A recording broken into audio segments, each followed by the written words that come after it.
everybody out there that's trying to bring us down. So we've got to fight back. Like, this is my act of revolution. I just said revolution. I don't think that's a word. I think that's a band, but revolution. I mean, I really am having a major aha moment right now with what is going on with media and money and how badly it influences us, and also how out of control of the government we are.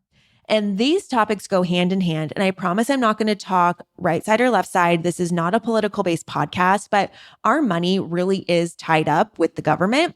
And there are some things I think are important for us to discuss as it relates to building wealth in spite of or alongside the systems that already exist. Welcome to Old Money, a show dedicated to helping you build the trust fund you wish you were born with. Ladies who lunch, listen up. Life is not about looking rich. I want you to build a life and a legacy that feels rich in every sense of the word. If you're ready to stack cash, talk shop, and trade insider secrets, you're in the right place. These are the new rules to old money, so let's get after it. Hello, rich girls. Welcome back to another episode of Old Money, the podcast for women building the trust funds they wish they were born with. I'm your host, Amber Frankhusen, and today we're going to go for it. We are going to talk about what is happening out there in the world in this economy. And as you probably know, I think that there are two types of people in this world. There are people who fully saw today's title of the episode and knew exactly what I was talking about, and people who have no idea. And just to be very clear, those two types of people are people who watch Bravo and people who do not.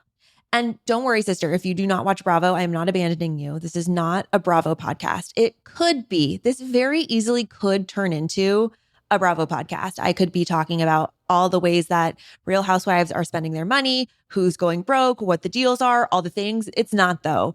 But if you are familiar with one of the most iconic lines in all of reality TV history, on a trip that gave us some iconic scenes that really shaped me as a person, one of which was Luann going to Alex McCord, accusing her of stomping down the stairs in her Herman Munster shoes and saying that even Louis Vuitton makes mistakes. I mean, you guys, the way that that phrase is in my head, at least every 3 to 5 business days, I can't stop. This was the trip of Ya Habibi. I mean, if you know, you know. But if you do not know, there is this scene between Alex McCord, a mother of 2 from Brooklyn, who I would say back in 2011 when they filmed this, just to give context, if you're not familiar, she was definitely the thirstiest. Her and her husband were maybe the most social climbery type of people on the show. And it's so interesting that with time, we're like, wow, was she really the voice of reason here? But the reality is she is in over her head with all of these New York, these Upper East Side, Manhattan housewives who she just, honestly, she's punching outside of her weight. And she's having an absolute meltdown on this trip. And she drops this line on Jill that is so iconic and so perfect for 2011 or for 2024. She says, "You are a mean girl. You are in high school. And while you are in high school, I am out here in Brooklyn trying to survive in this economy." And Jill just fucking laughs at her. And honestly, it's so good because it's so true. Alex and her husband, Simon, were not as affluent as a Jill or a Luann at the moment. And she really was trying to survive in the economy. And now it's so interesting in 2024, if you read the news, go on TikTok, look at anyone on the street, all you're going to get are the vibes that everything is bad. Everything is on fire. The economy is terrible. We can never survive. What are we going to do? So today's episode, we're going to talk about how to survive out here in this economy, to quote the one, the only Alex McCord. This episode might be broken up into 2 parts. I just feel like I feel talkative today, so we might go long. So, bear with me as we move through the episode. We can decide together if we're going to break it into 2. But the reality is, I really want to talk about what is going on outside and how we need to control what's going on for us on the inside. I'm bringing it back home, the personal development shit. You guys love to hear about it. But if there's one thing that I could do, the one gift that I could bring to this podcast, to the listeners, to our amazing community of rich girls, it would just be reframing our energy around money. Like, I'm not out here trying to be a guru. I'm not trying to claim that I'm an investment wizard, that I know everything about everything. I don't. I'm trying to survive in this economy with you. I'm building stuff. I'm trying things. I'm investing my money. I'm losing money, making money. We're doing all the things. But if we can reframe our energy around money, and I can make the conversation around money a little bit more fun and lighthearted, if this can be a place where you can come to reframe your energy and feel more positive and empowered around money, I want you to invest. I want you to grow. But more importantly, I want you to change any negative energy. Just transmute that negative energy around money to change our consciousness about what's possible for ourselves. And honestly, to up our own responsibility of how we participate in that process. This ties into, I guess it's like a silver lining of the bogey that I'm about to share with you in 2 seconds. Please hold.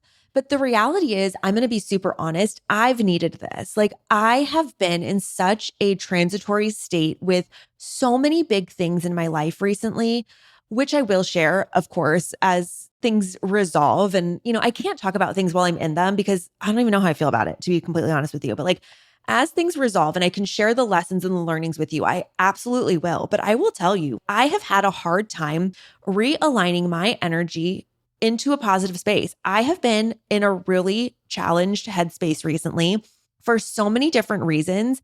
And I'm recognizing that what I need is to pour into myself with more fun, with more positivity, with a better outlook, with more voices that are pushing me in a better direction than all the ones that are yelling at me on my TV and on TikTok. I don't hear enough positive voices. So if there's one thing that I can do, and I hope that I can make this impact for you, is to just be a positive voice for opportunity and encouragement that we can do this, because I have evidence that we can. So we'll get into it. I promise. I always do that. I'm like, here's what we're going to talk about. Let me talk about what we're going to talk about. And then it's like, do I ever talk about it? I don't know. Maybe or maybe not. However, let's get into this week's, I haven't done this in a while, Birdie and Bogey. Okay. So today's Birdie is something that actually made me cry. You'd think it'd be a negative. It's definitely not. It was happy tears. But I wanted to give a shout out to somebody who wrote me the nicest review and wrote the show the nicest review. It's from SF Steph. And this review says, I discovered the Old Money podcast last year when I was doubling down on building my wealth and increasing my business revenue. I'll be honest, when I first tuned in, I was incredibly triggered by the podcast topics and the way that Amber approached money talk with such confidence and expertise. I knew that being triggered was a me thing. So I did some journaling and realized that there was a part of me that didn't feel like I had the skills to do this, and that I was so behind to begin with, that this wasn't actually possible for me at my ripe age of 39. Girl, that is not a ripe age. That is so young. This year, I committed to changing my mindset to take steps through the lens of my future self, rich, successful, and at ease with money, honey. And I felt the nudge to give this pod another go. I started from the pilot and have been binging through episodes in the order they were released. It's been about 2 weeks and I have taken so many helpful notes and have drafted up a budget based on her end of year 2024 budgeting episode. Honestly, I'm so inspired and motivated. It just goes to show how sometimes we'll resist what we really need to hear. I'm so thankful for the wisdom dropped and can't wait to use her tips to build my own wealth and see that net worth rise. Steph, SF Steph, you are a dream. And for the rest of the rich girls out there, I'm not just reading this to make myself feel better, even though this is an incredibly, incredibly generous and kind review. And Steph, I'm so grateful for you taking the time to write this, but it really actually brought something up in me that I haven't realized yet, which is, why do I have sometimes such a negative reaction to people that I know I should like? And she articulated it perfectly. It's just when you're ready, right? When are you ready to hear the message? When are you ready to own where you're at in your process and see what triggers you? I've been having that happen a lot recently. And I think it's a really good sign that I'm on the precipice of growth. And Steph, I'm so grateful that you were able to articulate that. And I'm so honored that you've gotten some inspiration from this and taken notes.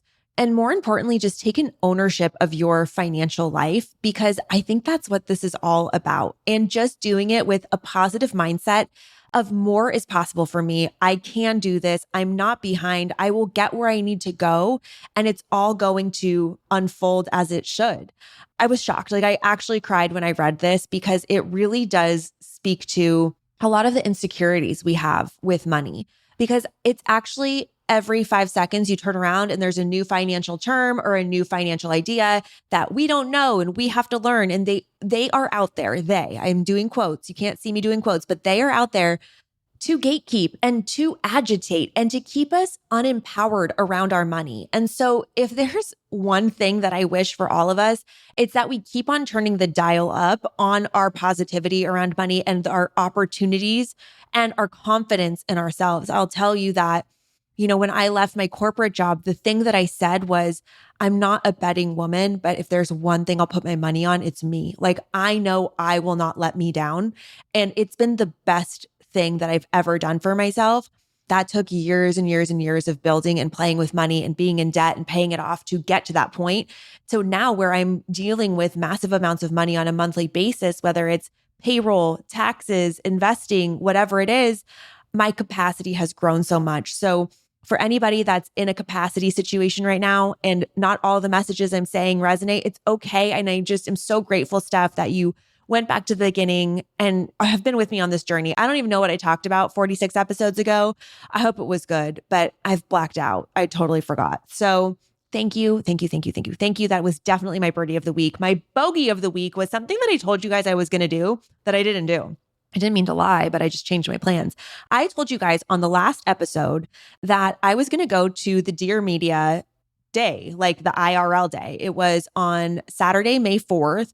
And I had a ticket to Austin, a first class ticket. I had an incredible weekend planned at the Auberge Resort. It's like the Perry Commodore or something like that. I always see this one influencer that I follow. I think her name's like Champagne and Chanel or something like that. She's cute. She lives in Austin and she always goes there with her family. I think it's such a chic resort. So I was like, yes, I'm going to spend time by the pool. I'm going to journal. I'm going to work on my business. And then I looked at the lineup of the Dear Media IRL, and I might have mentioned this on the last show, but I think it was a little bit more like fangirl experience, like go buy the merch and go see your favorite podcaster's podcast, not necessarily like the business of podcasting. And so at the last minute, I decided to cancel my trip because I'm being really conscientious of my energy expenditure. And even though it would have been a really lovely, fun time, it just felt like a big lift to go to fangirl. And I'm definitely not like into stan culture. Like I'm not a fangirl type of girl. I get awkward with people. So I'm not like trying to get a meet and greet pic, but I want to go learn about the business of podcasting. So I literally was like, okay, I'm going to cancel this trip. And not an hour later, my amazing friend Priya texts me and says, hey, I'm going to be traveling, but I thought of you for this podcast event. Wanted to see if you wanted my ticket to it. And it's in 2 weeks in LA, which is much more achievable, much more affordable, much easier for me to go to. And this summit is all about how to be a better podcaster. And that's what I want to invest my time in, is making this a better experience for our amazing community. So aligned. And how about that? Like once you allow the space for something to come through, the universe delivers. Like I'm just having so many synchronistic experiences recently where I feel like I'm kind of getting back closer to myself, to what I need, to articulating and feeling into what I need. I have like a whole, maybe this will be in the next episode. Okay, yes, I just decided this is going to be a 2-part episode because I've been on kind of like a manifestation block. Like I've had writer's block, but for manifesting. I can't see anything recently. So I've really like taken everything back down to the basics. And I honestly stopped manifesting, thinking of the future. I was just being present during all of the eclipse season. And then I kind of like feel ungrounded. I don't know. So I'm looking for these synchronicities to realign me. I'm starting to see like angel numbers again and starting to feel really good about things. This is my woo-woo side coming out. We're going to get back to money, I promise. But my point is this, is like when you know what feels good and you lean into what feels good and you feel safe leaning away from what doesn't feel aligned, things start to click. So I'm so excited about the fact that I'm going to this new podcast summit. I'll tell you guys everything I learn. I've been getting actually some requests for people wanting to know about how to launch a podcast. So if that's you, that's something you want to learn about, please let me know. However, the tie into this is the Old Money online community is officially launched. It exists. There is a place for us online. I'm so excited. It is called the Old Money Country Club. It is a digital private community for all of the rich boys and girls that listen to Old Money podcast, or if they don't even listen, they just want to be around a community of high vibe, like wealthy women who are trying to live well and build their net worth. This is the place. This is where you're going to go. It is pretty bare bones right now, y'all. I just want you to know this is the start of something big. We're building it together. Right now on there, there's a little message from me. I recorded a video, literally no makeup, all raw, just so you know, like this is the BTS. This is behind the paywall, even though right now, since you guys are OGs, there's no fee to be in this community. So like get in now before I have to start charging for it. Cause these communities are really freaking expensive, by the way, just to like have them and host them. I can talk to you guys about that too, if you want to know. Anyway, I want this to be, like I said, a corner of the internet that's just freaking high vibe. Like this is the place to go where you're feeling down on your money and you're going to get realigned and have what you need to feel empowered about surviving in this economy, like Alex McCord, because that's what we're here to do. So the online community is linked in the show notes. We'll make sure to put it all on social media, have everything out to announce it. I'm super, super excited about it. I would love for you guys to join. Right now, when you join, like I said, there's a welcome message and a little note from me, and then also a little intro where you can introduce yourself. But what's really cool about this community is that it will auto match you with people that are also in the community that you have something in common with. So for example, I'm going to set up different categories where it can match you with people who might also be trying to get out of debt, or you might be matched with people who are also trying to build their net worth, or maybe you're matched with somebody who's new to investing or somebody who's interested in real estate.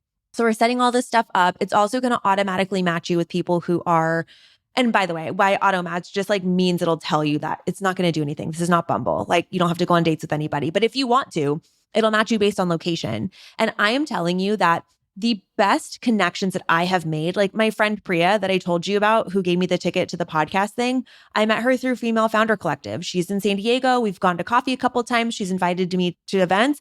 She's now a trusted friend, a real friend who's also in business and is super high vibe, is so inspiring. She is so well connected. It's like, if you want the network, you know it's your net worth. Your people are in this community. Like this is where you're going to find your people. So I would love for you guys to be a part of the community and really get in there and support the girls, cheer them on, give them some kudos, download the app. It's just an app-based thing where you can get on there and like chat with people. I'll have some hosted conversations. I'll have some private like live streaming options.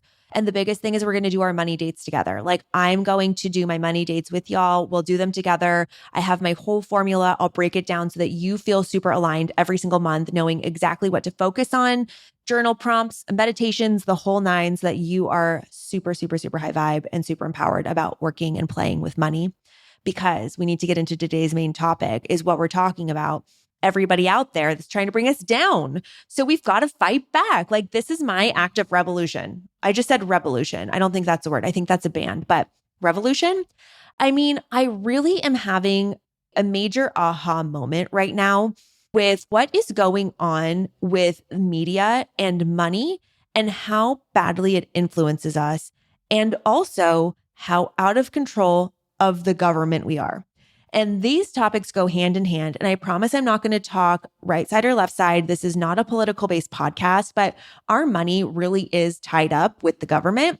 And there are some things I think are important for us to discuss as it relates to building wealth in spite of or alongside the systems that already exist.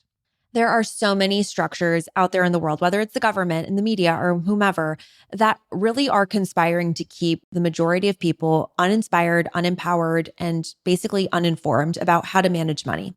And we need to make sure that we are very aware of those tactics and we're very aware of what's going on. Now, we are in an election year. I'm promising you I am not going to talk about politics, but there's definitely some red flags out there. Like if the government was my boyfriend and he was thinking about getting married to me, I'd be like, no thanks. You can't manage your money, babe.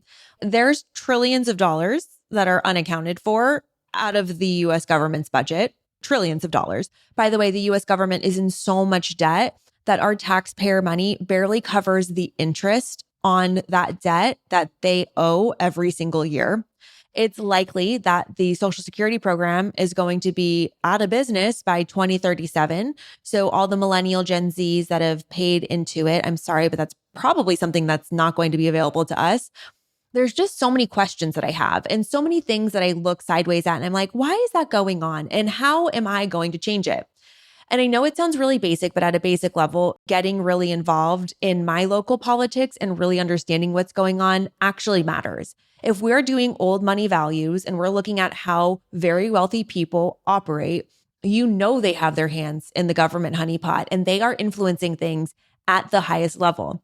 The whole point of the Old Money podcast is to look and see like what are wealthy people doing that is helping them be more successful. And I'm telling you, this is one of the major things. Granted, you can have a lot more influence with a lot more money, but you can also be a squeaky wheel and have a big voice if you have a good point of view. And so I know this is really basic, and I'm going to get to something more interesting in 1 second, but at the core of it, just understanding who you're voting for at a local level is so important to make sure that you're influencing the environment that you want. I mean, it influences the crime in your area, the schools in your area, the roads in your area, all of the things that all happens on a local level. So this is just me on my soapbox saying, when they send you that election ballot, pour yourself a glass of wine, get on Google and start researching these people. I do that with Justin. And it's honestly something that bonds us so much because we are both so aligned and value our efforts in that. And it's something that really, really matters is just your ownership in the process. But we're really not here to talk about politics. I was actually here to talk about the Dave who should not be named. And I'm actually starting to think about not even naming him at all anymore. We need a new name for him because I don't want to give him any more brand impressions. Honestly, you know who I'm talking about. He's bald. He's a boomer. His name is Dave, and he cannot stop running his freaking mouth. And this is what I mean when people are out there being on purpose agitational.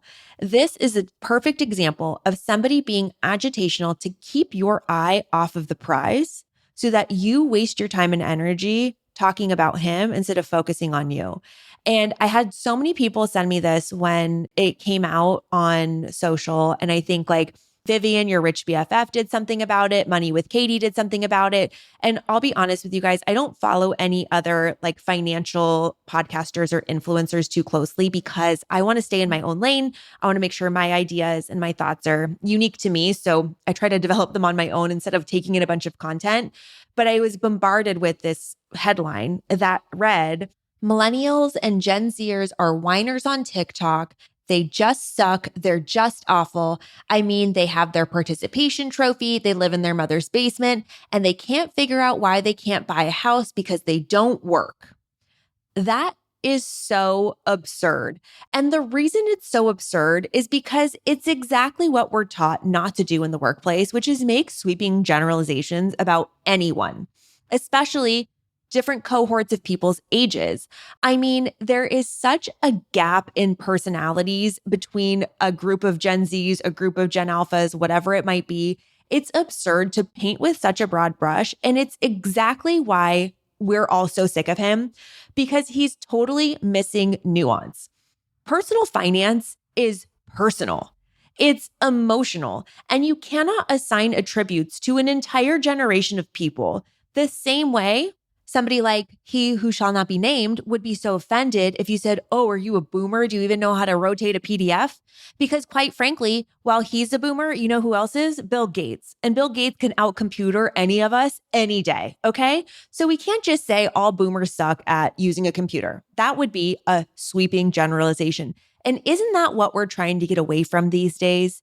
It's the exact same reason why I don't prescribe general spending category percentages or anything like that, because depending on where you are in different stages of your life, your expenses might drastically change. For example, if you are a new family with 2 kids under the age of 4, you're going to be spending probably a ton of money on daycare or nannies or all of the things that you need to take care of 2 kids under 4. It's very expensive. And then all of a sudden, they go to preschool and then they go to kindergarten. And then you have a kid who's in school for 6 or 8 hours a day, and your budget for childcare is going to change. So when people get really down on themselves because they're spending so much money on preschool or schooling or childcare or nannies, It's like, can you hang on for a couple of years? Like, it's going to change very quickly. You just have to remember that while you're in it, it's tough and things will always change as long as you keep them moving, right?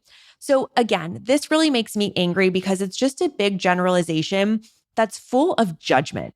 And the energy of judgment is so heavy. Other people's judgment, whether it's granted or not, whether they have any basis for who you are as a person, or it's just like you're a millennial and you suck, it's so disempowering. And it's also an energy suck to fight against it. Because this is the other thing that pisses me off. Not only is he missing the nuance of a generation, he's missing the nuance of a completely different society today. What's missing from all of his stupid claims is he's forgotten about affordability and the value of money. We all know that wages have not increased in line with inflation over the last 30, 40, 50, and 60 years. The cost of goods are higher than ever and home prices are higher than ever, but wages haven't grown at the same rate. Let me drop some knowledge on you right now, because this is why I would love to go on TV against Dave Ramsey and say, how can you explain this data away? This has nothing to do with people staying in their mother's basements. And by the way, good on our society for taking care of kids during tough economic times. Like, I don't know where this idea of like everybody has to be on their own in America came through, but like, do recognize that a lot of cultures take care of their kids. They stay in their houses longer until they get married. Some cultures bring grandma and grandpa into the house. You have multi-generations living under one roof. Like, why is that so bad? Why is that so looked upon? And by the way, for hating on that so bad, it's pretty rich from a guy who gave his daughter, Rachel Cruz, a show on his own network. I mean, that's the definition of a Nepo baby, right? Is a child or adult or whomever who uses the benefit of their parents' success to advance their own. And quite frankly, growing up with Dave Ramsey as your dad and getting a job from him, I think that's exactly what he's complaining about all of these millennials and Gen Z doing. So that's disappointing. But get this. The average boomer turned 30 years old in 1985. And at that time, the median sale price of a home was $82,000. Okay, this is like US, not California, right? But the median household income was $23,620. So that's a 3.5 times home price to income ratio, meaning $23,000 times 3.5 equals $82,000. So homes cost about 3.5 times what the average American earned. However, most millennials reached their 30s around 2019.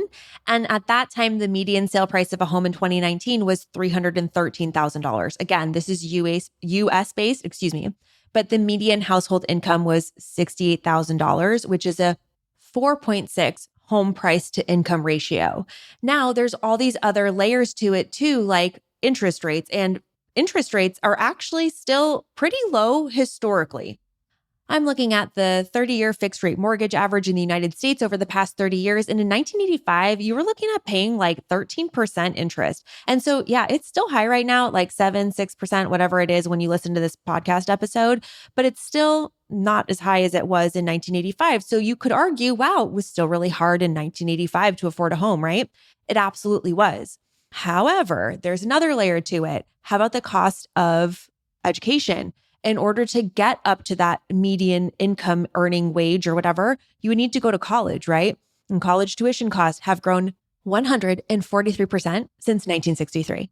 That is a crazy, crazy number. So my point is to say that not only does he who shall not be named do as I say, not as I do thing, he's missing the nuance in making sweeping generalizations about different cohorts of generations. He's also missing out context, which is so important because you're making major claims about the capabilities of a generation, ignoring the economic circumstances around them. And quite frankly, context is the most important part of personal finance because it's personal. So not only would your personal circumstances define what's going to happen for you financially, but also the state of the world while you're living in it. And that's where I get to this next thing, which is another article from another, I've got to name him because we've never talked about him before, but he's another bald boomer. This is two bald boomers in one show that can't shut up about millennials. And I'm a millennial, like I'm offended. But this particular boomer is so-called Mr. Wonderful, who I used to really not like on Shark Tank. And then I actually started to get some business acumen and understand how he was structuring deals. And I was like, damn, he's really good at structuring deals. And he only plays to win, which you have to respect. But he also can't shut up because he literally did just go on record to say millennials are whining and they need to shut up and stop complaining. That's not an exact quote, but that's basically what he said. To that, I say, thank you so much for the encouragement, Mr. Wonderful. I don't know what I would do without your inspirational quotes to get me going every morning, but quite frankly, it's insulting. He was saying that in response to an article or a study. I guess the article was about the study where I mentioned this previously before, but we didn't really dive into it. There was a study done where millennials say they need $525,000 in order to be happy. And this goes back to the context of life cycle and timing.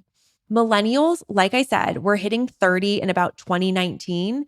And what that means, especially because college was so expensive, rent has been so expensive, people are getting married later. They also graduated in the heart of the Great Recession. They're going through another kind of maybe-ish recession right now. They were trying to start families during COVID. This particular cohort of people was just getting a 1-2 punch all the time. And it's not just millennials. I mean, there could be a Gen Xer right there that maybe graduated from a master's program right in 2008, and they are on the same cycle as millennials. And then maybe there's somebody out there who got divorced and was trying to start over in 2020. It's, again, a generalization, but there's a lot of things out there that have impacted the way people view their ability to achieve success because of economic pressures. And Gen Z has said that in the study that they would take $128,000 a year salary for them to be happy. Gen X said that they would be happy with $130,000. Boomers said they'd be happy with $124,000, but millennials think they need a $284,000 a year annual salary to be happy. Why do they think that? Well, we talked about the timing of certain things. If you're going to graduate from a master's program or even undergrad in 2008, 2009, there were not a lot of jobs then. And I'll tell you that I graduated in 2009 from college. I didn't get my first quote unquote real job until 2011. And in that job, I mentored college students. By 2015, there was somebody that was going through my program as a salesperson who got a job at a Big Four accounting firm, making 3 times as much money as I was making as her manager at the time. And I was so embarrassed, I literally couldn't say anything. So this girl had just graduated from college and was going to make 3 times the amount of money that I was making after working for 4 years in a professional setting. And I was 6 years out of college. So she had just graduated college and was making 3 times more than I was after 6 years of having graduated. It was a very painful reality. And that's what actually kicked my ass into high gear to go get another job. I'm not kidding you, because I didn't have any context that I wasn't making a lot of money. I thought everybody was poor. So for me, that was a big thing.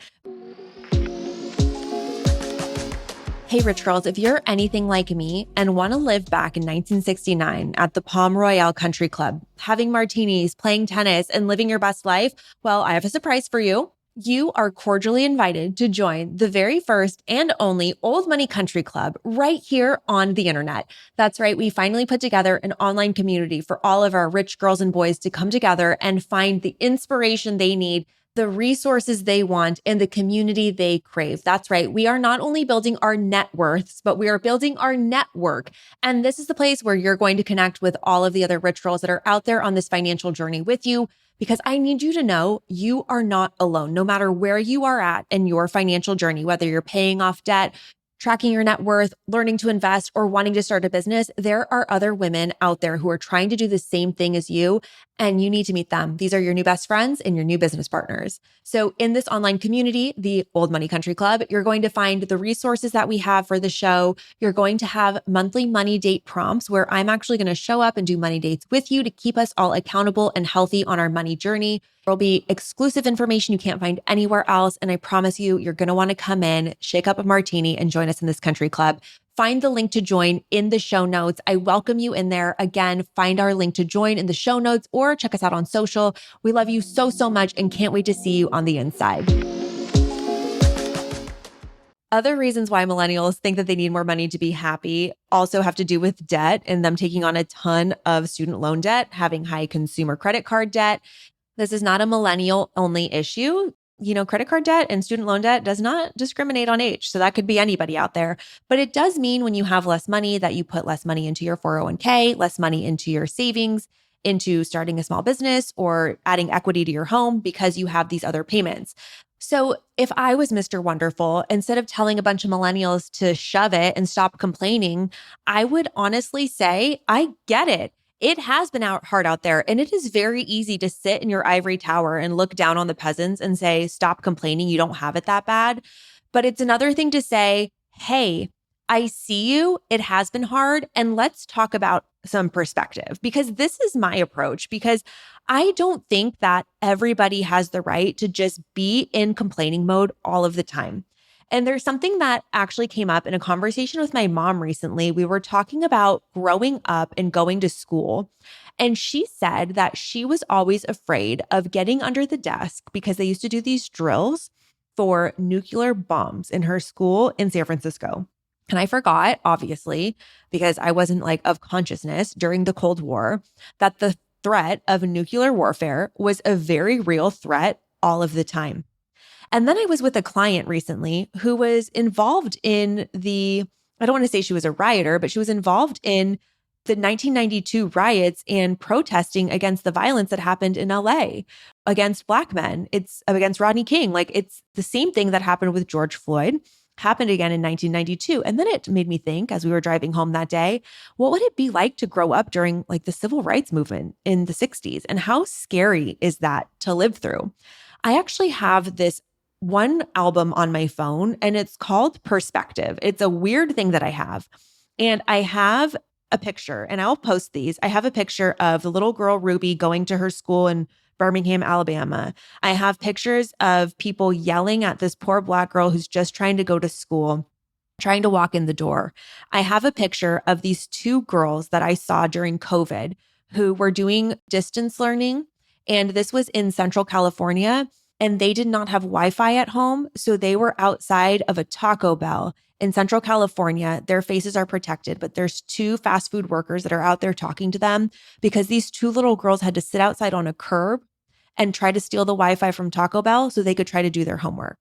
I have this picture. It's a screenshot. These are all screenshots from Reddit and stuff of a man standing in front of a stack of thousands of buffalo skulls because in the 1800s, there was an order from the government to wipe out the buffalo population to basically starve out the Native Americans because that was their main source of food.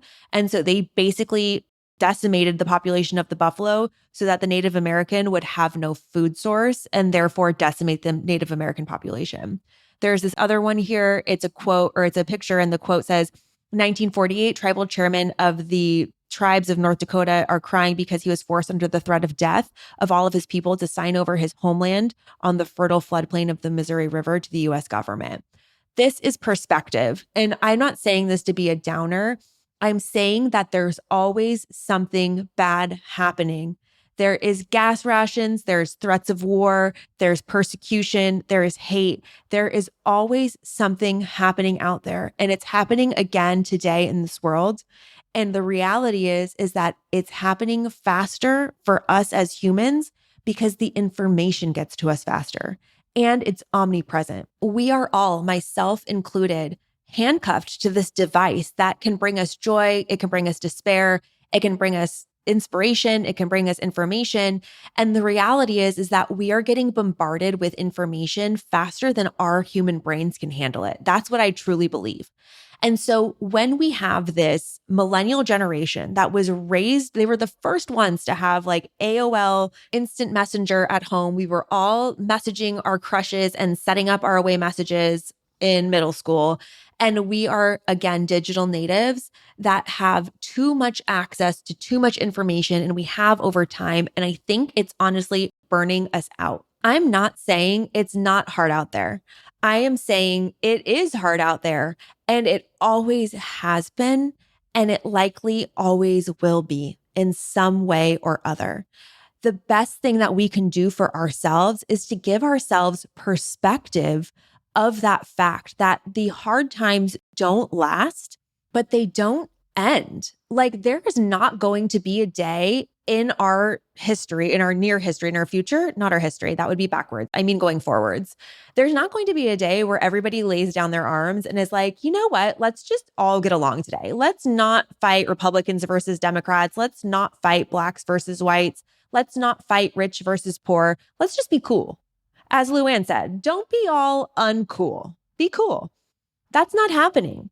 So how can we, in the midst of this chaos, still maintain an energy of positivity, of abundance, of opportunity, of beauty?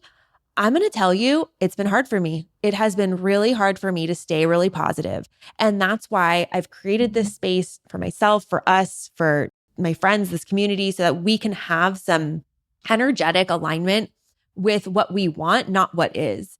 And what I want more so than just wealth and happiness and joy is wealth, happiness, joy, freedom, abundance, and acceptance and safety for everybody that I love. And what does this have to do with money? It has everything to do with money, because if we want to influence how money shows up in our lives, we have to participate in the process. We have to have perspective, knowing that the hard times can come and go, and there's always going to be something out there that's going to challenge us. And it's up to us to rise to the occasion and transmute that energy into something that works for us.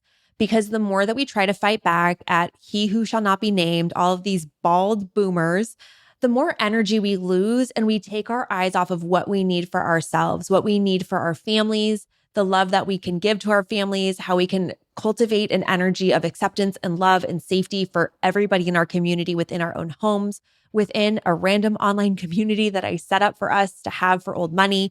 I mean, that's what I think is really important in the world. Like the more positive places and things and outlooks we have, the better off we're going to be. So I share that perspective with you because I don't know what's coming next, but it's going to be something. Somebody's going to say something that's going to set me off. I know it. It might be a president. It might be a business leader. I don't know. I don't really care. But here's what I do know. I had that one episode about boundaries, and I've since read the book of boundaries, and now I am a boundary queen. And my boundary is that does not come into my ecosystem anymore, except for discussion on the show in a proactive way. But I'm not getting down on Dave anymore. Oh, I mean, he who shall not be named. I'm not getting down on him. I'm just letting him be, because I've got my stuff to build. And so the more time that I waste listening to everybody coming down on how out of touch he is, it just takes my energy away from building something great in my business, for this podcast, with my dog, with my partner, my family. I need all of the energy that I can get, and you need all the energy you can get to, and you deserve it. So, as I said, this is definitely going to be a 2-part episode, because the whole next part that I want to talk about is that realignment from fear to opportunity and how that can change your financial life. We've talked about TFAR, thoughts and feelings and actions will all tie together to equal results. So if you start with positive thoughts that give you positive feelings, you're more likely to take positive actions to have positive results. But if you start from a place of fear or worry or stress, that's going to lead to feelings in your body that will influence the action that you take or don't take. And that's going to give you a different type of result.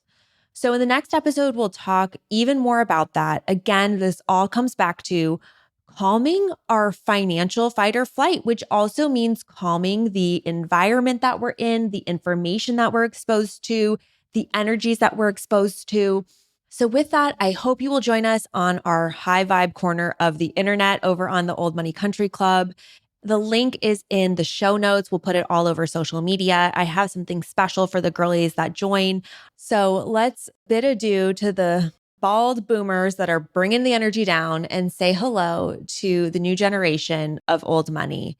And I will talk to you guys on the next episode. Okay, bye-bye. Feeling rich? I hope so. Thank you for joining me on this episode of Old Money. If you have questions you want answered, email me at oldmoneypodcast@gmail.com or hit us up on social. We are at Old Money Podcast, and I am at your service. If this episode spoke to you, inspired you, helped you, if you took a single note, it would mean the world to me if you could please just take a minute to rate and review the podcast. And if you're not doing so already, subscribe. And if you have friends who like getting rich, please share this episode with them, even if it's just on your Instagram story. And I'd love you more than Jeff Bezos loves Amazon Prime. Thank you so much, and I will talk to you on the next episode. Remember, I'm not your lawyer, I'm not your tax professional, and I'm not your financial advisor. The content presented in this podcast is intended to entertain, educate, inspire, and support listeners in their personal and professional development and does not constitute business, financial, or legal advice. In addition to that, this episode may contain paid endorsements and advertisements for products and services.